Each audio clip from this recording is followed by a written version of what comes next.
علمی نکتے کے سامعین دوستو السلام علیکم۔ ہماری دن رات کی محنت و مشقت سے مواد اکٹھا کر کے ہم اپنے پلیٹ فارم علمی نکتہ پر مہیا کرتے ہیں۔ آپ سے گزارش ہے کہ ہمارے چینل کو سبسکرائب اور بیل آئیکن کے بٹن کو دبانا مت بھولیے گا۔ ہماری ویڈیو کو لائک اور دوسروں سے شیئر ضرور کیجیے گا اور کمنٹ باکس میں اپنی رائے کا اظہار ضرور کیجیے گا تاکہ ہماری حوصلہ افزائی ہو سکے۔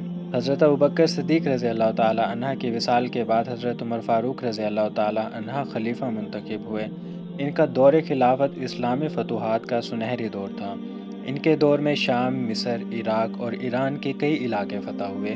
انہوں نے اپنے عہد خلافت میں اسلامی حکومت کی حدود کو وسیع کیا۔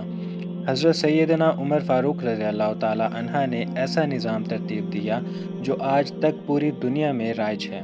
انہوں نے سن ہجری کا آغاز کیا، جیل کا تصور دیا، مؤذنوں کی تنخواہیں مقرر کی، مسجدوں میں روشنی کا بندوبست کیا، پولیس محکمہ بنایا۔ دنیا میں پہلی بار دودھ پیتے بچوں، معذوروں، بیواؤں اور بے آسراؤں کے وظیفے مقرر کیے، فوجی چھاؤنیاں بنوائی اور فوج کا باقاعدہ محکمہ قائم کیا، اور بے انصافی کرنے والے ججوں کو سزا دینے کا سلسلہ بھی شروع کیا، اور دنیا میں پہلی بار با اختیار لوگوں کا احتساب بھی شروع کیا۔ حضرت عمر فاروق رضی اللہ تعالیٰ عنہ فرماتے تھے، جو حکمران عدل کرتے ہیں وہ راتوں کو بے خوف سوتے ہیں۔ ان کا فرمان تھا کہ قوم کا سردار قوم کا سچا خادم ہوتا ہے۔ ان کے دسترخوان پر کبھی دو سالن نہیں رکھے گئے۔ وہ زمین پر سر کے نیچے اینٹ رکھ کر سو جاتے تھے۔ ان کے کرتے پر 14 پیوند تھے اور ان پیوند میں ایک سرخ چمڑے کا پیوند بھی تھا۔ وہ موٹا اور کھردرا کپڑا پہنتے تھے۔ انہیں نرم اور باریک کپڑے پسند نہیں تھے۔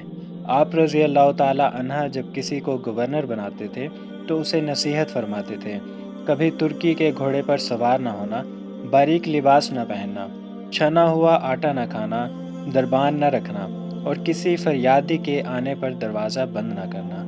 حضرت عمر فاروق رضی اللہ تعالی عنہ کا یہ فقرہ آج بھی انسانی حقوق کے چارٹر کی حیثیت رکھتا ہے۔ مائیں بچوں کو آزاد پیدا کرتی ہیں، تم نے کب سے انہیں غلام بنا لیا۔ وہ اسلامی دنیا کے پہلے خلیفہ تھے جنہیں امیر المؤمنین کا خطاب دیا گیا، اور دنیا کے واحد حکمران تھے جو فرمایا کرتے تھے، میرے دور میں اگر فرات کے کنارے کوئی کتا بھی بھوک سے مر گیا تو اس کی سزا مجھے بھگتنا ہوگی۔ حضرت عمر فاروق رضی اللہ تعالی عنہ نے اپنے دور میں جس خطے میں اسلام کا جھنڈا لہرایا، وہاں سے آج بھی اللہ اکبر کی صدائیں آتی ہیں۔ وہاں آج بھی لوگ اللہ تعالیٰ کے سامنے سجدہ کرتے ہیں۔ ان کا بنایا ہوا نظام دنیا کے 245 ممالک میں آج بھی کسی نہ کسی شکل میں موجود ہے۔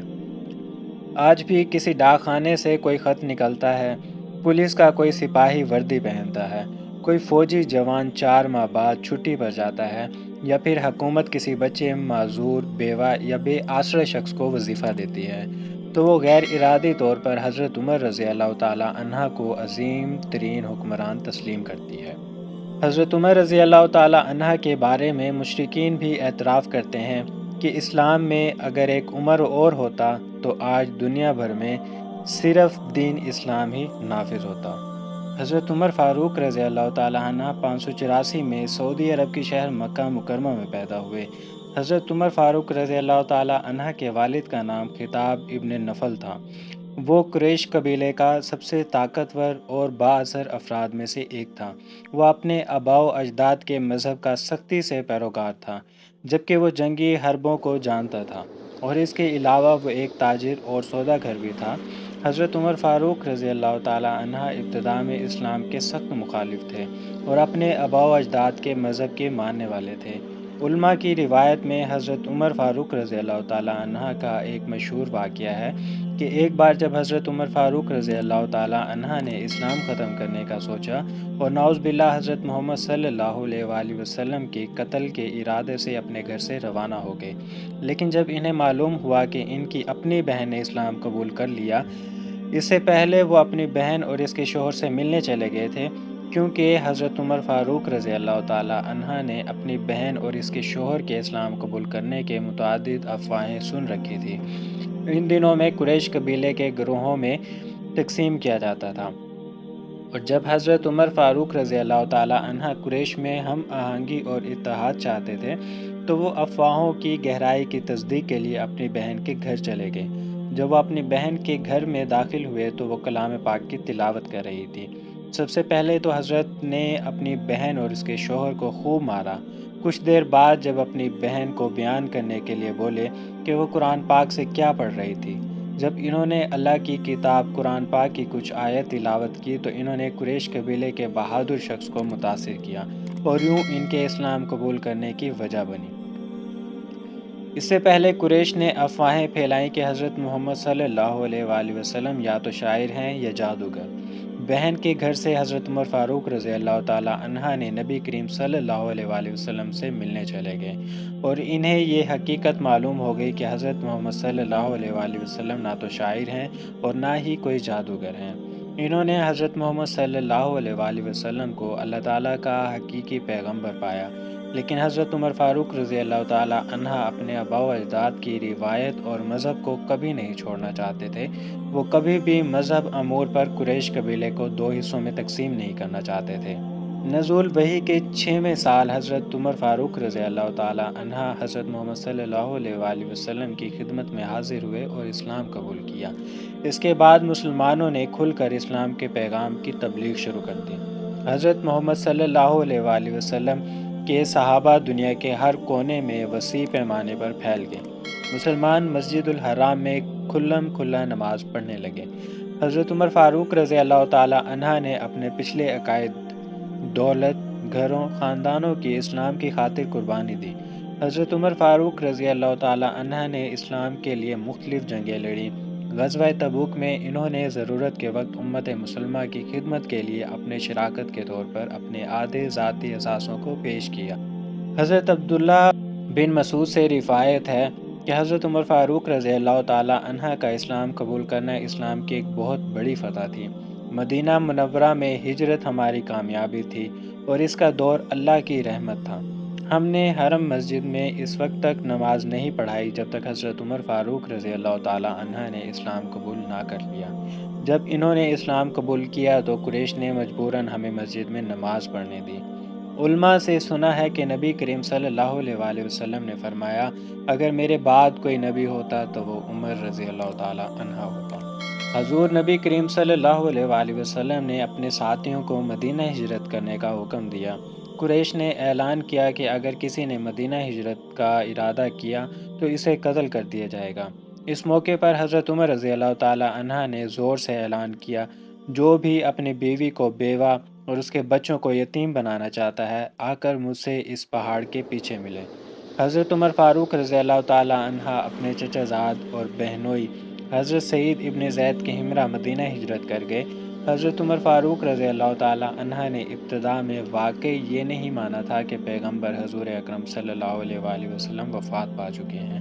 وہ اتنے سخت تھے کہ انہیں یقین تھا کہ حضرت محمد صلی اللہ علیہ وآلہ وسلم اللہ تعالیٰ سے ملنے گئے ہیں۔ اس موقع پر حضرت عمر فاروق رضی اللہ تعالی عنہ نے فرمایا، اگر کسی نے کہا محمد صلی اللہ علیہ وآلہ وسلم فوت ہو گئے ہیں تو میں اسے قتل کر دوں گا۔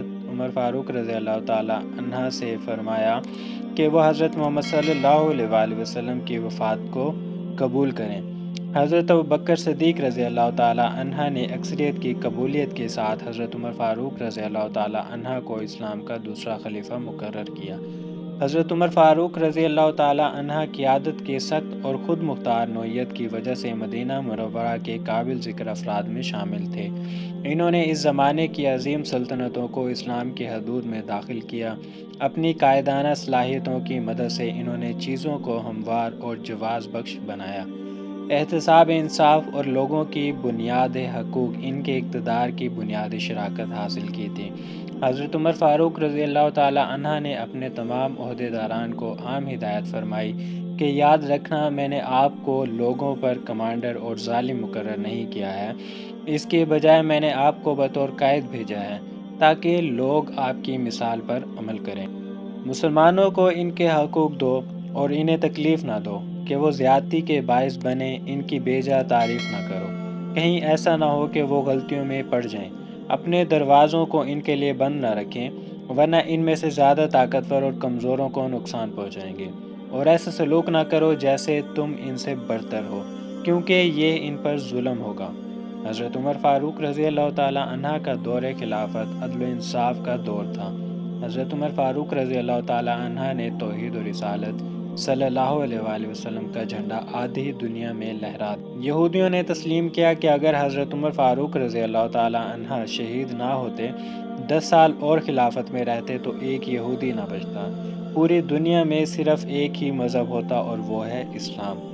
حضرت عمر فاروق رضی اللہ تعالیٰ عنہ یکم محرم الحرام کو شہید ہوئے۔ آپ فجر کی نماز پڑھ رہے تھے کہ ایک مجوسی ابو لولو جو چھپا ہوا تھا، اس نے آپ پر خنجر سے پے در پے وار کر دیے۔